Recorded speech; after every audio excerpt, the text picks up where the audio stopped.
আমি শুরুতেই রাষ্ট্রপতির ভাষণের উপরে ধন্যবাদ দিতে পারছি না এই কারণেই যে রাষ্ট্রপতি গত গণহত্যার সাথে সরাসরি জড়িত, উনি শেখ হাসিনার কোনো কাজকেই অপছন্দও করেন নাই, নিষেধও করেন নাই, বরং তার সকল কাজকে তিনি নির্বিঘ্নে সহযোগিতা করে গিয়েছেন।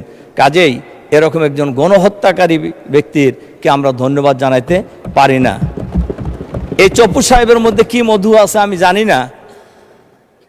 সাবেক প্রধানমন্ত্রী, বিরোধী দলীয় নেত্রী বিরুদ্ধে যে মামলা হয়েছিল, যেটা শেখ হাসিনা পদত্যাগের আগ পর্যন্ত বলে গেছেন এতিমের টাকার কথা, এই মামলার তদন্ত কমিশনার ছিলেন হলো চপ্পু সাহেব, তখন দুর্নীতি দমন কমিশনের।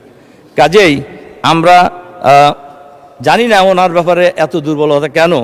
তবে বিএনপি তো পারে।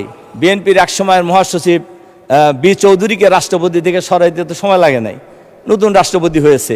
বহু লোক বিএনপিতে আছে যারা রাষ্ট্রপতি হওয়ার মতো লোক, কিন্তু এরকম একজন বিতর্কিত ব্যক্তিকে কেন রাষ্ট্রপতি রাখছে এটা বিএনপি ভালো বলতে পারবেন।